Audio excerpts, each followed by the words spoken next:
Bonjour et bienvenue. Alors imaginez un instant une énergie qui pèse pour la moitié de toute la consommation finale en Europe, mais dont on ne parle quasiment jamais.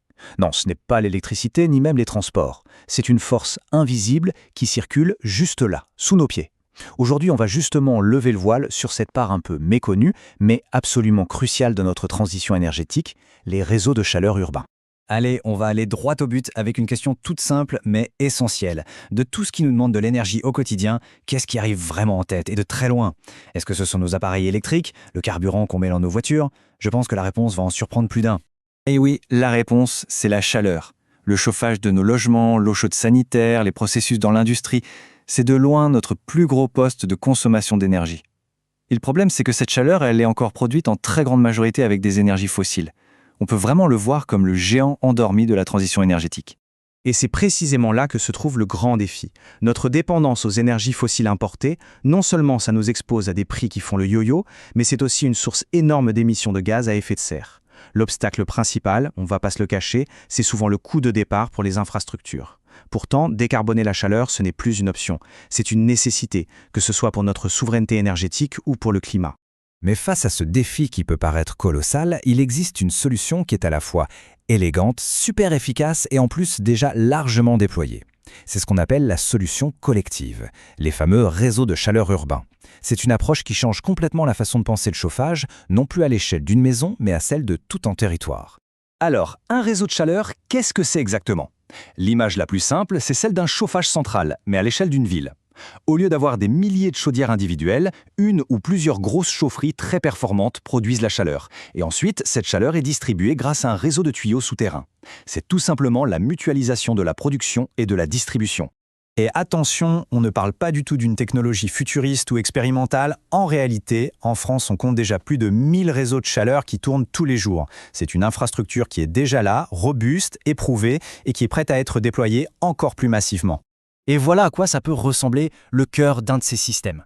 On est très loin de l'image de la vieille usine qui fume. Ce sont des installations modernes, comme cette chaufferie biomasse, qui sont super bien intégrées dans leur environnement et conçues pour avoir une efficacité maximale. Bon, maintenant qu'on a posé les bases, suivons un peu le parcours de cette énergie. Comment est-ce que la chaleur est produite, puis transportée, et enfin livrée chez les gens? C'est un vrai voyage, et vous allez voir que chaque étape est optimisée pour être la plus efficace et la plus durable possible. Le point vraiment fondamental ici, c'est la diversité des sources d'énergie. Un réseau de chaleur moderne, il ne dépend pas d'une seule énergie. Non, il compose ce qu'on appelle un bouquet énergétique. En allant chercher en priorité les ressources qui sont disponibles localement, la biomasse de la forêt d'à côté, la géothermie sous nos pieds, la récupération de chaleur. C'est cette flexibilité qui garantit sa résilience et la stabilité des prix. Et ce graphique illustre ça parfaitement pour la situation en France.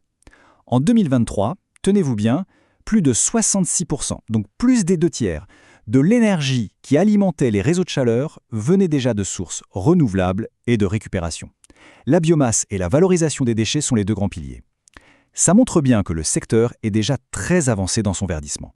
Et pour que ce soit plus concret, voilà à quoi ça ressemble. D'un côté, on a des plaquettes de bois qui viennent de forêts gérées durablement, et de l'autre, un forage de géothermie qui va simplement puiser la chaleur naturelle du sous-sol. Ce sont ces ressources locales, bien réelles, qui alimentent le réseau et qui lui donnent son indépendance.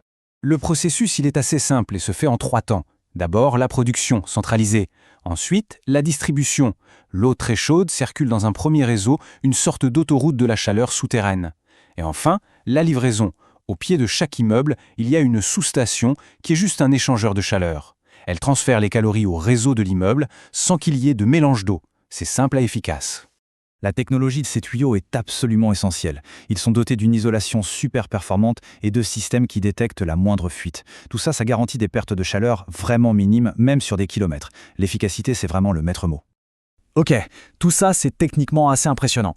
Mais concrètement, quels sont les bénéfices? Eh bien, ils sont multiples et ils se voient à plusieurs niveaux.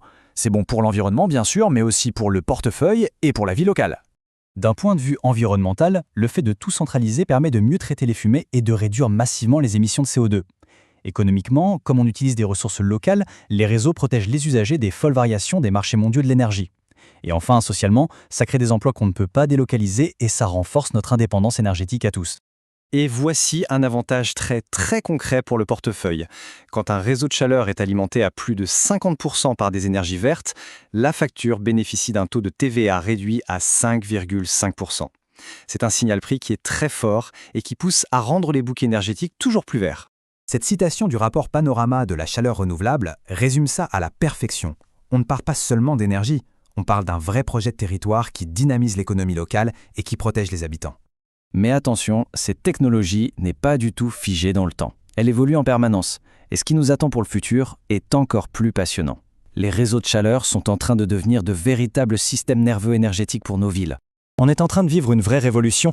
On passe de réseaux à haute température, qui vont dans un seul sens, à des réseaux dits de 5e génération. Eux, ils fonctionnent à basse température. Et surtout, la grande nouveauté, c'est le flux bidirectionnel. Ça veut dire que les bâtiments peuvent à la fois prendre de la chaleur et en donner au réseau. Par exemple, la chaleur des frigos d'un supermarché peut servir à chauffer l'immeuble d'à côté. Et ce changement de paradigme, ça ouvre la porte à une source d'énergie incroyable, la chaleur fatale. C'est toute cette chaleur qui est perdue, qui est générée par nos activités, les serveurs informatiques, les usines, les eaux usées. Toute cette chaleur, on va maintenant la capter et la réinjecter dans le réseau. Un déchet devient une ressource. C'est ça, l'économie circulaire de l'énergie. Et tout ça, ça nous mène à la grille thermique intelligente, le Smart Grid thermique. Grâce à des capteurs et à l'intelligence artificielle, le réseau va pouvoir anticiper les besoins, stocker l'énergie quand il y en a trop et optimiser les échanges. Par exemple, l'IA pourrait prévoir une vague de froid et stocker la chaleur d'une usine la veille pour la distribuer au bon moment. La ville devient un véritable écosystème énergétique. Les technologies sont là, les bénéfices sont clairs. Le dernier grand enjeu, maintenant, c'est d'accélérer le déploiement de ces infrastructures qui sont critiques pour atteindre nos objectifs et surtout pour assurer notre souveraineté énergétique. Et l'ambition, elle est forte. La France s'est fixée comme objectif de multiplier par 5 la quantité de chaleur renouvelable et de récupération qui passe par les réseaux d'ici 2030. C'est un effort absolument colossal, c'est vrai, mais il est indispensable pour réussir la transition. On va terminer sur cette image. Sous nos rues, on a cette opportunité incroyable de construire un système nerveux énergétique intelligent qui recycle l'énergie, qui valorise nos ressources locales et qui garantit à tout le monde une chaleur durable et un prix abordable. Les réseaux de chaleur, ce ne sont pas que des tuyaux, c'est vraiment la promesse d'une ville plus résiliente et plus sobre. L'avenir de notre énergie est littéralement juste